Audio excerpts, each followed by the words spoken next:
Umaga po, bayan ng Maharlika.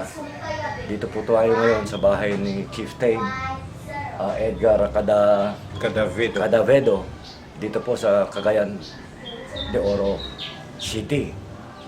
Nandito po tayo ngayon upang pag-usapan ang tungkol sa nawawalang Kingdom of Maharlika.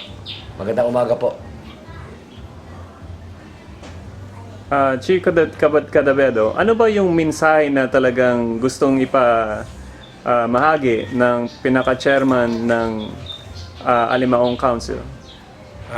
Gusto talaga ng chairman namin si Apo Amay Tawahig na magkaisa ang mga Pilipino at saka papirmahin lahat ng mga chieftain para gawing hari si Prince Taliano sa buong Pilipinas. Na siya naman talagang may-ari ng mga lupa dito. So, Mario Papa, ano po masasabi niyo sa ganyang klaseng panukala na mismo mga tribo na kinikilala ang pagiging hari ni Prince Julian Mordentaliano? Batay po sa kasaysayan, yan naman po ang tunay na kasaysayan ng ating bayan. Talaga namang meron tayong kaharian anong araw. Tingnan nyo sa paligid ng ating bayan, buong Asia. Tayo lang ang wala. Bakit?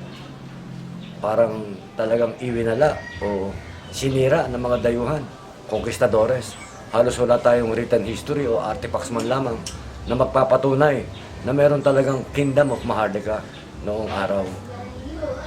Kaya pagka inaapi itong mga to, wala silang sapat na paraan para mapagtibay yung kanilang mga kinatatayuan dito sa mismong lakihan na nila, pinagsilangan nila, no? So, nananatiling naaapi itong mga tribo na to. Kaya nga po kami umiikot para ipaalam sa ating mga kababayan, lalo-lalo na itong mga miyembro ng indigenous people of the Philippines na malaman ang kanilang karapatan. Dahil lagi na lang po silang biktima nitong mga foreign investors. Kasabwat ang mga politiko dito sa ating gobyerno na kamkamin ang lupa na dapat ay pag-aari ng mga indigenous people of dito ng ating bayan. So pagka nagkaisa itong mga tribo na to talaga, siguro mas matibay ang kanilang mga paninindigan at kanilang kinatatayuan sa kanilang mga tinitirikan lupain, ano?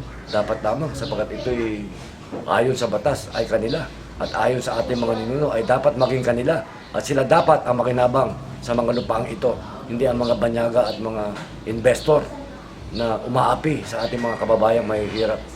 At saka itong mismo si Prince Julian Mordentaliano, sa aking mismong pagsusuri, siya mismo nagsasabi na itong mga tribo, kanila, itong mga lupain, kanilang tinitirikan, hindi po ba? Nakabanggit kaya ni Prince Julian Mordentaliano. Sa katunayan, nakilala niya yung chairman ng Alimaong Council. At gusto lang malaman ni Prince yung mga problema o anong lugar ang may problema at handa kaming tumulong sa mga taong nangangailangan ng aming tulong. So, Dato Cadavedo, ano po masasabi niyo kay Mario Papa bilang siya ang kanyang representative mismo ni Prince Julian Mordentaliano? Ano ba ang mensahe gusto yung parating kay Prince Julian Mordentaliano? Sir, good morning. Gusto lang namin iparating sa iyo na marami na kami dito. Isa nga ako sa mga lecturer sa mga rituals. Nagpapatikot kami ng mga indigenous people doon sa mga kabundukan para magkaisa ang mga indigenous people. Na inihirang namin kayong maging king dito sa Pilipinas. Tayo magkaisa. Salamat sa mga tulong mo para tayo ay magkaisa. Siguro, Mario Papa, talagang tama lang na magkaisa ng lahat, ano? Nakakapanindig ng balahibo ang sinasabi ni Chieftain. Sana nga dumatayo ang araw na ang mga lupain ay mapakinabangan ng mga mamamayan ng Maharlika, ang tunay na nagme-may-ari ng lupain dito sa ating bayan, ang ating inang bayan, ang ating mahal na inang bayan, ang Maharlika.